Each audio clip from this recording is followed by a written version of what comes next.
Welcome to Deep Thought. Horizons are needed.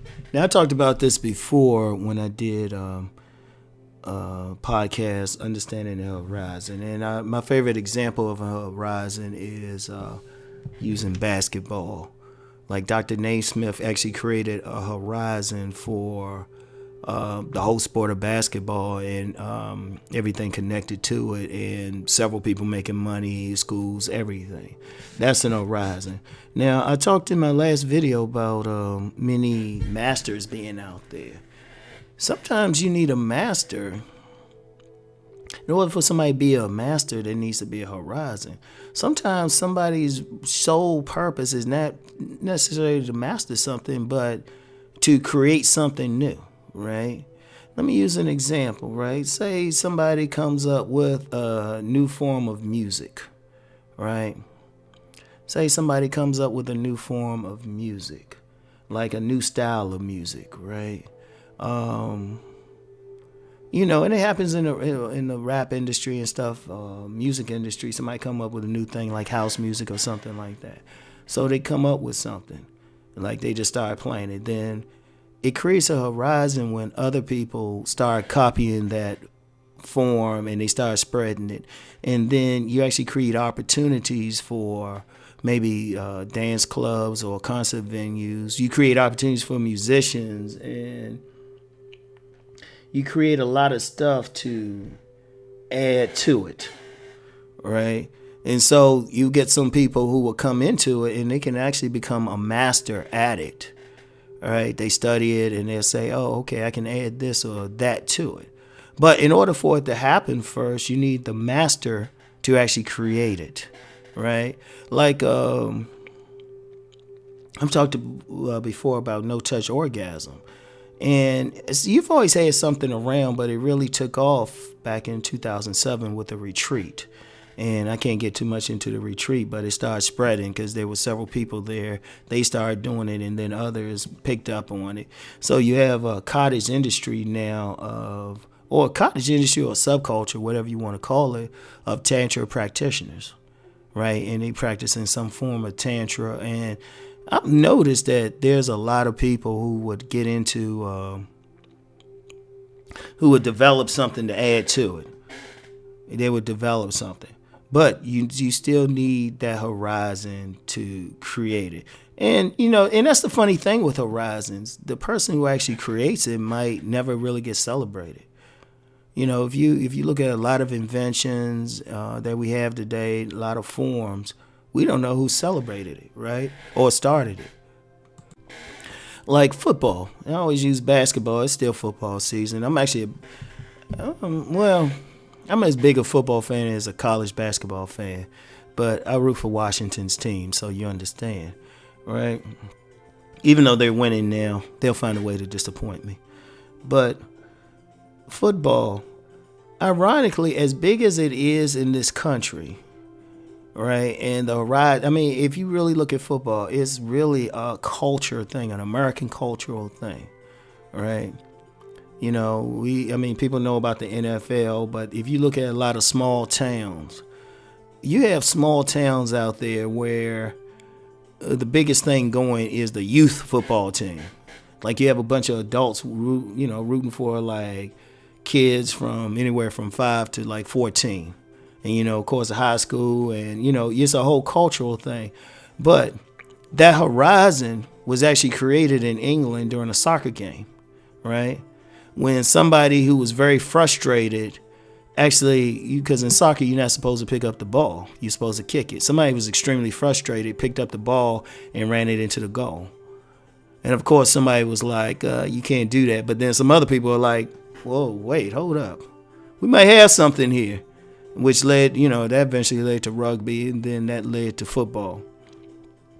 That's the horizon. It could be something simple. I mean, it could be somebody... It could be a lady somewhere cooking a cake, and she accidentally drops some ingredient in it and say, what the heck? Or it could be one of those cakes that kids make. Y'all know those cakes, pancakes, or some kids make, and it's real good. And the parent's eating it up, right? And one parent is like, "Man, this is some good ass stuff. Man, this is good. Look at your fingers, everything." And then the other parent be real calm, talking about, we don't have ingredients for pancakes, right? But what can happen actually? What can actually happen is somebody say, "Hey, why don't we sell this?" And then, yeah, let's take this a bit further. All of a sudden, you got a whole industry, because horizons, it could be a subculture. It could be a subculture. It could be an industry. It could be an environment. It could be a political movement, where someone's able to come into it. It could also be, in horizon though, could also be the conditions that exist that allow for one to come to power. For example, there were certain conditions that had to be in place for Donald Trump to win the election.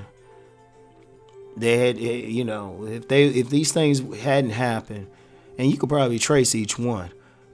If these things hadn't happened, we probably, good or bad, wouldn't be talking about them now, right? So that can happen in politics, everything. I mean, there's a lot of people talking about a coming recession, okay, and even as far as a collapse.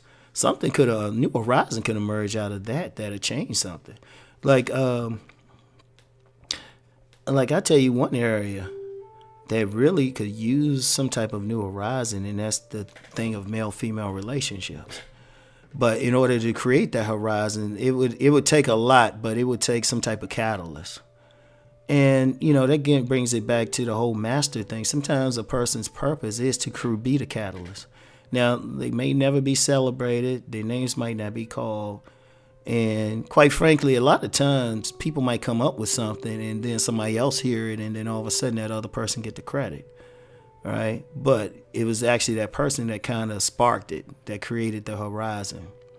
Right? And you need that. You need that. So it gets back to what I said in the last podcast. If you're a person, work on whatever you got. Even if it doesn't look like there's a market for it or anything like that, it's because you like doing it. You might actually create the market for it if you stick with it. You might actually create the market for this thing if you actually stick with it, right? And you might actually create a horizon, and it's like you just never know. Like the creation of videos, right? The creation of broadband and stuff like that created a horizon. That's how you got so many people making money off of videos. But I remember when it was those old dial-ups, and trust me, just downloading something with those old dial-ups was pretty much something that downloads in like 3 seconds now, or sometimes instantly now. Shit, it's pretty much you start downloading it and you walk away and do something else, go see a movie or something else, and then when you get back, it might be halfway finished. And yeah, I actually did that before, but that's a different story, right?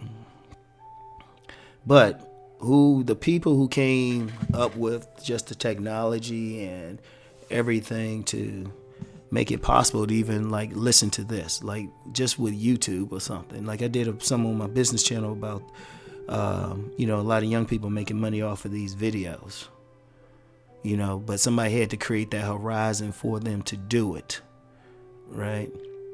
So understand that's important. So sometimes, you want to master something. Sometimes that's your purpose.